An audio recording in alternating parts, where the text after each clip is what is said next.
Os acidentes envolvendo escorpiões cresceram em toda a nossa região. Só em Rio Preto foram quase 1.200 notificações até setembro deste ano. A boa notícia é que a cidade teve a rede de referência ampliada para o atendimento aos casos mais graves. Confira. Júlia estava no banho quando, ao pegar a toalha, sentiu uma picada muito forte na coxa. Era um escorpião. A jovem foi até um hospital particular de Rio Preto para atendimento, mas lá descobriu que não poderia tomar o soro anti-escorpiônico. Eles me aplicaram um Buscopan, assim, deu um alívio de uns 50 minutos e eles falaram, vai para casa, não tem o que fazer. Com as dores persistentes, ela decidiu procurar o hospital de base. Lá foi informada que o soro anti-escorpiônico é aplicado em adultos somente após avaliação médica. Até então, ela ainda não tinha certeza se poderia ou não receber o tratamento. A médica do plantão lá falou assim que a única coisa que ela poderia fazer seria o bloqueio, foi onde ela explicou sobre o antídoto. Que ela falou assim que pessoas da minha idade, sem comorbidade, pessoas que não são da classe de risco, não tomam. Segundo o Núcleo Hospitalar de Epidemiologia, neste ano já foram registrados 396 casos de acidentes com escorpiões na região de Rio Preto, todos atendidos no hospital de base. Desse total, 264 envolveram crianças de 0 a 14 anos. O número é maior que o registrado em todo o ano de 2024, quando foram 300 casos. Diante do cenário, o hospital de base promoveu um fórum regional para discutir soluções e melhorias no atendimento. Foi para dar uma lembrança dos quadros clínicos, dos diagnósticos, e também veio a calhar, porque aqui em São José do Rio Preto aumentou o número de locais que vai ter soro anti-escorpiônico. Então eles vão ter que ter esse treinamento para disponibilizar corretamente esse tratamento. Em Rio Preto foram registrados 1.198 casos de acidentes com escorpiões de janeiro a setembro deste ano.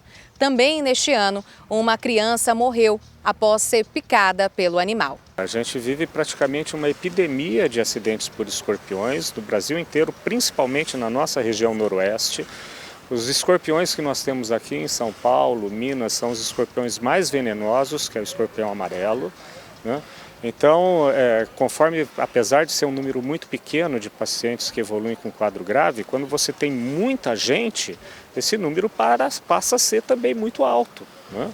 Mesmo sendo uma porcentagem pequena, se você tem 1.000, 2.000 picadas, começa a virar 100, 200 pacientes, é um número significativo. De acordo com o Ministério da Saúde, em caso de picada de escorpião, a orientação é procurar imediatamente uma unidade de saúde. Em Rio Preto, os pontos de referência para atendimento são a UPA Jaguaré, UPA Norte e Hospital de Base, além do HCM para atendimento infantil. Se for crianças com 10 anos ou menos, a orientação é que, mesmo que seja um quadro leve, ela seja direcionado aonde tem soro. Então, nessas duas UPAs em São José do Rio Preto e no HCM, no caso de criança. Se for crianças maiores ou adultos, eles podem ir imediatamente para o primeiro local de atendimento médico. E aí lá, sim, vai verificar a necessidade de ir para um local que tem soro. Então não é para todo mundo que leva uma picada ir para esses lugares. Por quê? Porque a imensa maioria não precisa. Para evitar o aparecimento de escorpiões, a recomendação é manter quintais e jardins limpos, sem acúmulo de entulhos. É importante vedar frestas e ralos, especialmente em banheiros e áreas de serviço, e verificar roupas, toalhas e calçados antes de usar. A falta de limpeza e a presença de baratas, principal alimento dos escorpiões, contribuem diretamente para o aumento dos acidentes. Pensar que o meu bairro é um dos bairros com maiores índices da cidade de escorpião. Conheço várias pessoas que já foram picadas e eu acho que quanto mais a gente puder se prevenir, a gente puder ter a consciência de que limpeza é algo que melhora a nossa vida, né? Até para casos de dengue, mas principalmente do escorpião, quando a gente deixa alguma madeira junta, algo assim, é onde eles aparecem, ainda mais nesses tempos de calor, que aqui faz muito calor, né? Então eu acho que é isso, ficar muito atento com tudo isso, a gente se conscientizar, saber que a gente está vulnerável, mas que a gente pode fazer coisas que possam evitar acontecer isso e chegar nesse ponto.